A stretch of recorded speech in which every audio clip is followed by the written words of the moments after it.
le choix de l'émission. Pour Freud, elle fut la sainte patronne des hystériques. Pour Julia Kristeva, Thérèse d'Avila, c'est avant tout une grande aventure mystique et littéraire sur laquelle elle se raconte. C'est un livre tout à fait étonnant et nous la retrouverons en compagnie d'Elisabeth Tchoungi. Thérèse, mon amour, Sainte Thérèse d'Avila, livre épais de 700 pages, donc publié aux éditions Fayard. Alors évidemment, le premier geste ou le premier mouvement qu'on a, on se dit c'est bizarre, c'est étrange, ça doit être complexe, etc. Et ce livre nous a littéralement passionnés, parce qu'il mélange absolument tous les genres pour raconter cette histoire.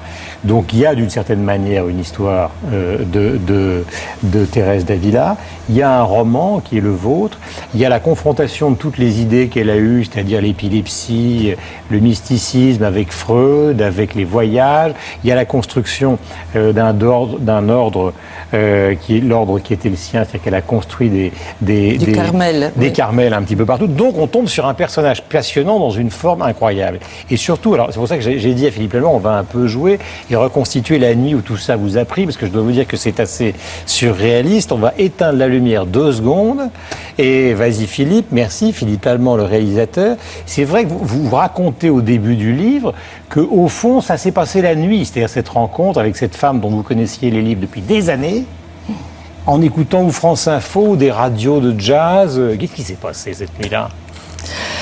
C'est un truc de romancière, d'inventer un personnage qui me représente et qui découvre Thérèse la nuit, parce que la nuit, elle se débarrasse du spectacle, de la banalité de la vie, et du quotidien et de tout ce qui ne va pas, et elle plonge au fond d'elle-même, comme ça nous arrive dans les rêves, et en même temps, elle trouve une complice qui va devenir sa colocataire, et qui est une femme dont elle avait acheté les livres quand elle était jeune, mais elle les avait laissés en haut de... 9 volumes la procure. C'est ça ? Voilà, beaucoup de volumes dans la procure, absolument. Et puis il y a plusieurs traductions en français, parce que Thérèse a écrit beaucoup d'ouvrages qui sont des fictions. Elle appelle ça fiction pour raconter ses extases. Elle a écrit aussi beaucoup de lettres, parce que c'était une femme très active. Et pour refonder les Carmels, ce que vous avez évoqué tout à l'heure, il fallait qu'elle rencontre beaucoup de monde.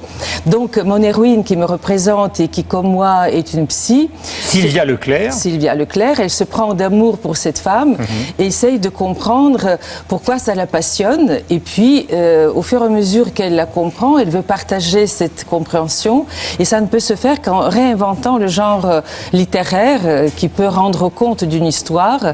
C'est un genre qui est à mi-chemin entre le roman, l'histoire, la psychanalyse, la philosophie, et un peu de théâtre, un peu de lettres, enfin tous les genres, pour être à la hauteur de cette tornade qui m'a emportée. 6 ans de travail.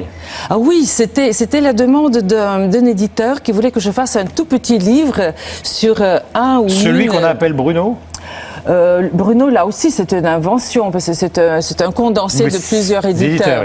Qui vous appellent de Thaïlande, mais en Thaïlande, je te l'avais dit, je croyais les plages de Phuket envahies de touristes. Enfin, il est en Thaïlande et il discute de Sainte Thérèse d'Avila, donc avec vous, par téléphone, alors qu'il vient de passer après le tsunami, où ils vous promettent que vous allez passer à la télévision.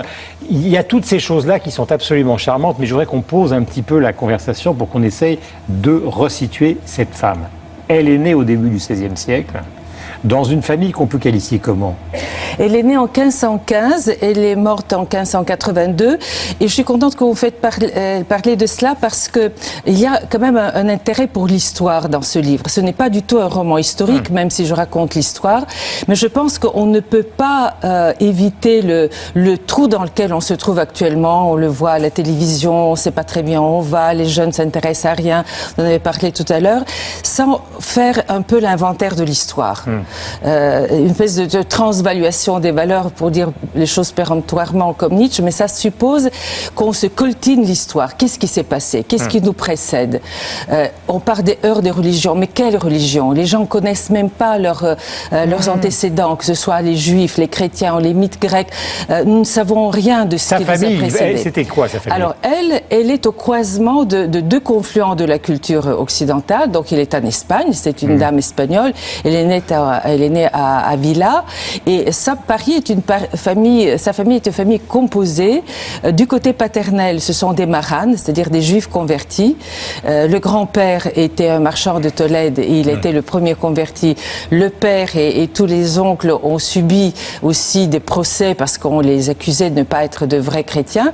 Et la mère est une cristiana vieja, donc il y a une tradition chrétienne fondamentale. Et elle se trouve au croisement de tout ça dans une Espagne qui est déjà secouée par ces guerres religieuses. Il y a eu une situation qu'on connaît aujourd'hui d'une certaine manière. Voilà. Petit couvent dès l'âge de 16 ans. Carmel, 12 novembre 1535. Donc on doit pouvoir tout retrouver sur elle.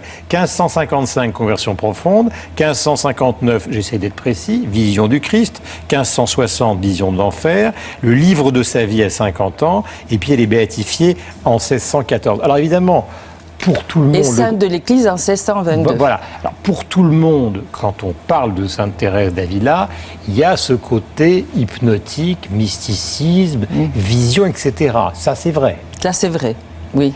Et elle en parle dans tous les textes, la faim, la langue qui s'assèche, les visions du Christ, très poétiques. D'ailleurs, vous citez des poèmes. Qu'est-ce qu'on sait de tout ça? Qu'est-ce qu'elle en dit? Elle dit tout. Et on comprend très bien parce qu'elle raconte sa vie. Son premier livre s'appelle La vie. Elle raconte comment, en tant que jeune novice, elle est tiraillée à la fois entre ses désirs de jeune fille, très belle fille qui rencontre des garçons, qui est la seule fille d'une fratrie d'une dizaine de garçons, très active, joueuse d'échecs, brillante. La mère meurt. Elle va au couvent pour des raisons que j'explique. Et donc, d'une part, ce corps vibrant continue à exister. Et en même temps, il y a cette croyance, cette foi qu'on lui a inculquée, à laquelle elle adhère, pour à la fois se sortir de l'histoire féminine, d'accouchements divers qui vous font mourir, et accéder à une spiritualité, une sorte de culture, d'idéal. Et donc, elle est entre ces deux choses-là. Et entre les deux, son corps souffre énormément. Elle devient anorexique, elle vomit, elle a des crises épileptiques, on la trouve morte, c'est-à-dire Mais sans pourquoi devient-elle très vite connaissance. célèbre? Pourquoi devient-elle? Non, mais attendez, elle va devenir célèbre parce qu'elle fait face à cet état de convulsion et de trépignation, de désir, et elle va trouver une solution dans la foi. Donc la foi est à la fois quelque chose qui l'écrase parce que c'est trop idéal, trop sévère par idéalisme, et en même temps, en approfondissant sa foi, elle va trouver dans sa foi la thérapie. Elle va dire, le Christ n'est pas seulement quelqu'un de sévère qui me demande de renoncer à mes désirs. Le Christ, il nous aime. Je l'aime, c'est mon époux.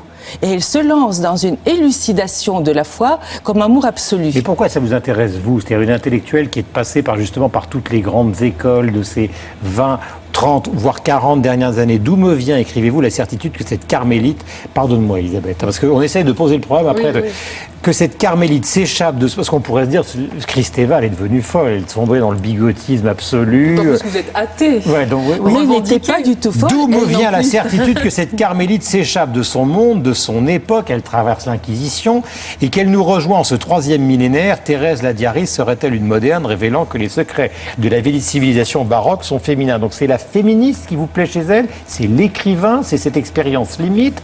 Ou si la transfiguration de la sexualité? C'est cette femme qui va au bout Vous m'intriguez. Vous avez raison, c'est la bonne question.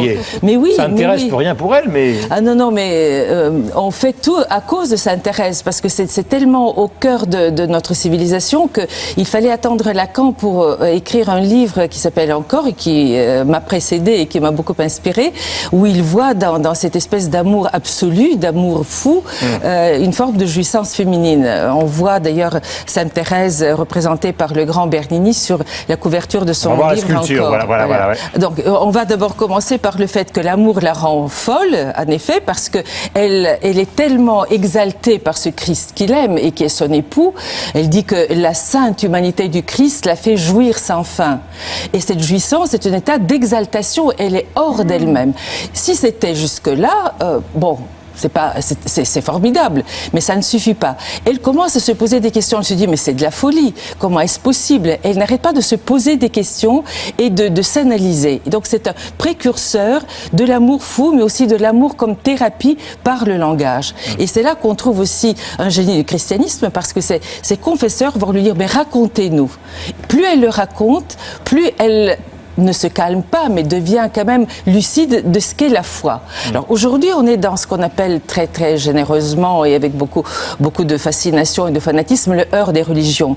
Mais on ne nous dit pas pourquoi ces religions fascinent les gens et pourquoi elles se heurtent les uns contre les autres. Et Thérèse nous explique, parce que les religions partent de l'amour, l'exploitent et en font une lutte à mort. Alors qu'elle essaye de sortir de cette lutte à mort et de la conduire vers le plaisir, la paix, la compréhension et la création de choses dans la vie, c'est-à-dire la transformation de l'Église elle-même. Avant de donner la parole à Elisabeth, je voudrais bien préciser quelque chose pour les gens qui nous écoutent sur ce sujet-là. Donc vous vous mettez en scène par le biais de cette médecin, psychanalyste Sylvia Leclerc, et à un moment vous allez dans une réunion, il y a une jeune femme, parce qu'on est dans le monde d'aujourd'hui, c'est une vraie réunion, qui est voilée et qui dit au moment d'une conversation...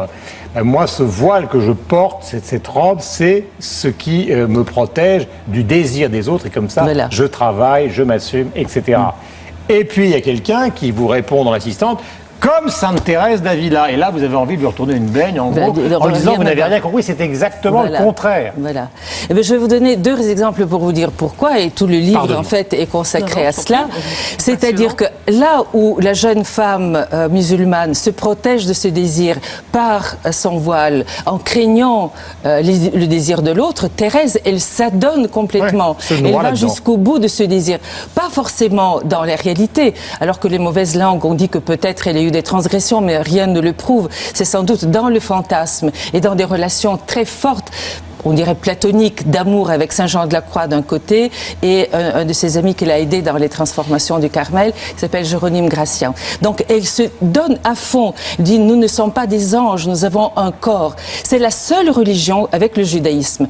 Et là, la source juive reste peut-être très importante dans son expérience, le Cantique des Cantiques, la seule religion qui donne aux femmes cette espèce de droit de jouissance, et il va jusqu'au bout. Et puis une deuxième raison qu'on ne trouverait pas chez les musulmanes, par exemple, et même dans les autres religions, elle dit à ses sœurs, elle qui était joueuse d'échecs, vous pouvez jouer dans les monastères. Et pourquoi? Pour faire échec et mat à Dieu. Est-ce que vous imaginez une femme, aujourd'hui, croyante, quelque part dans une autre religion, qui puisse dire ça? Qu'est-ce qu'elle entendait par là, justement? Elle attend par là qu'on a besoin d'un absolu, qui est une sorte d'altérité, il y a quelque chose d'autre que nous, que nos corps. Leibniz va dire Dieu, c'est le pays des réalités possibles, donc quelque chose qui nous dépasse, mais cet absolu n'est pas vraiment un absolu, parce que d'abord, il va le trouver au fond d'elle-même. Quand elle voyage dans les 7 demeures de sa vie, elle trouve cet absolu, Jésus, au fond d'elle-même. Et là, l'Inquisition va lui dire, attention, vous vous prenez pour Dieu, on va vous brûler. Elle explique, non, parce que l'incarnation veut dire finalement que les êtres humains sont dans l'infini, qu'ils sont capables de se diviniser. Mais à partir de là, nous sommes des transcendants immanents, donc nous ne sommes pas des absolus et nous pouvons jouer avec l'infini. Nous pouvons jouer avec Dieu. Nous pouvons nous moquer de lui. Nous pouvons discuter avec lui. Nous pouvons créer 1000 choses avec lui. Alors, c'est un livre qui est très sophistiqué parce qu'il y a le récit, des reconstitutions théâtrales avec des personnages, un roman et puis une sorte de journal par le biais de cette Sylvia, par exemple, à un moment. Alors c'est là où vous allez beaucoup aimer ce livre. Vous ai-je, donc Sylvia Leclerc, votre double de roman, vous ai-je parlé de mon ex-compagnon? C'est vrai que j'ai fini par le zapper complètement. C'était déjà si loin, on avait 15 ans, mai 68, on a fait les barricades, Claude Bernard, découvert le sexe, le H, etc. Mon ex n'a laissé aucune trace, heureuse ou malheureuse, en moi, ce qui peut paraître étrange pour une psy, à moins que ce ne soit la preuve d'une psychanalyse radicale. Il disait aimer les femmes, mais détester les enfants, faisait l'amour comme tout le monde et avec tout le monde, mais préférait dormir avec moi. Puis cette phrase, qui est donc elle et vous, je voulais être moderne, j'étais maso. Donc une intellectuelle qui participe à tous ces mouvements de libération des années 60, pourquoi aujourd'hui elle se retrouve dans ce personnage qui joue aux échecs dans un monastère pour mettre en échec Dieu? Quand on sort du maoïsme, qu'est-ce qui vous fascine, enfin pas vous, qu'est-ce qui vous fascine là-dedans? C'est tout à fait l'enjeu, je crois, de ce qui nous préoccupe maintenant, comment sortir du nihilisme. Le livre qu'elle a écrit avant de s'intéresser à Thérèse, c'était sur Marguerite Duras, Hiroshima de l'amour.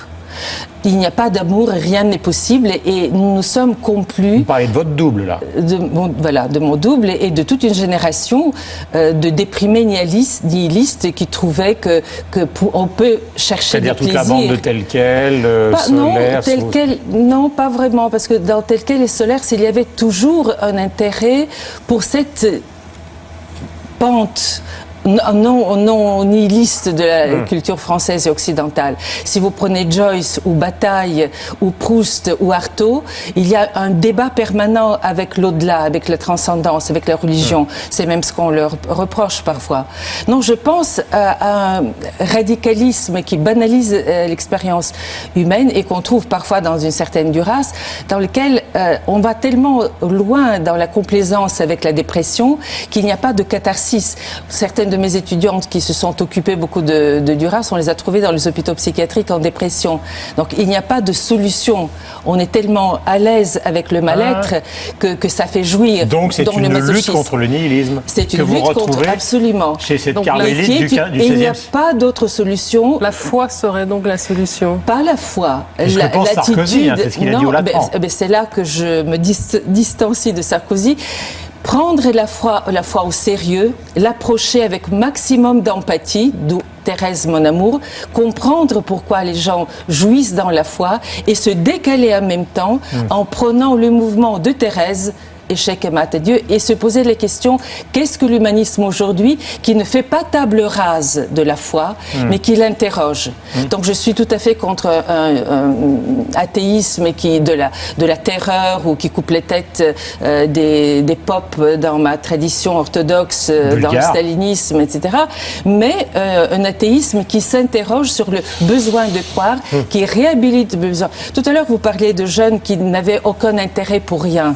Il y a une enseignante qui disait ils ne savent pas ce qu'ils veulent, ils ne peuvent pas investir un travail, ils n'ont pas etc. aucun intérêt, ils sont dans une souffrance personnelle considérable. Oui, mais cette souffrance, elle n'est pas seulement sociologique. Donc il faut leur parler de... leur besoin de croire n'est pas satisfait. Parce que nous, les athées, nous avons ciblé les abus de la religion, mais nous n'avons pas vu ce que la religion apporte comme satisfaction du besoin de croire et nous ne donnons rien à la place. Donc je ne propose pas de nouvelles solutions, mais je dis essayons de comprendre les religions. Est-ce que vous avez trouvé à travers ce livre, ce que vous avez écrit, j'ai noté, sur Proust, sur Mallarmé, sur la dépression, sur la linguistique, vous remis un texte important sur le handicap, parce que je sais que ça vous touche énormément. Vous avez écrit un roman sur votre génération, si ma mémoire est bonne, qui s'appelle Les Samouraïs. Tout le monde sait que vous avez partagé la vie de... Enfin, tout le monde, le monde culturel sait que vous avez partagé la vie de Philippe Solers. Et puis alors, tout d'un coup, cet énorme livre sur Thérèse, mon amour, c'est vrai que c'est passionnant. Vous dialoguez à la fin avec Diderot, et on a même retrouvé, ça va peut-être vous faire rire, mais je crois que c'était sur votre blog, un groupe de rock danois ou hollandais, norvégien, qui vous présente comme une sorte d'icône, Julia Kristeva. Regardez, c'est assez comique.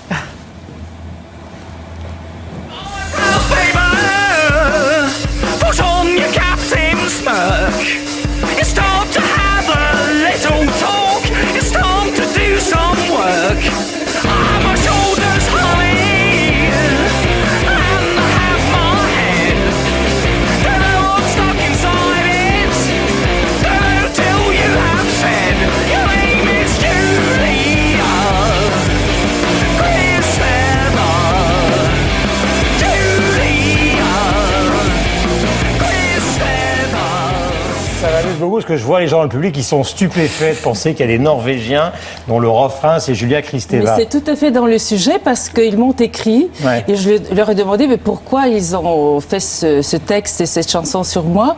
Alors ils se sont beaucoup intéressés à la dépression justement. On leur a parlé de mon livre sur la dépression. Ils ont trouvé que ma façon d'aborder la dépression et surtout mon nom avait une sonorité très dynamique qui traversait la dépression et donc ils ont voulu faire quelque chose. Petite question pratique pour revenir. Je recommande donc ce livre, vous allez trouver tout ça. Je pense que tu as partagé cet intérêt. Le livre s'appelle Thérèse, mon amour. C'est un récit donc sur Sainte Thérèse d'Avila, publié aux éditions Fayard. Vous restez avec nous, on est ravis. On peut applaudir Julia Kristeva.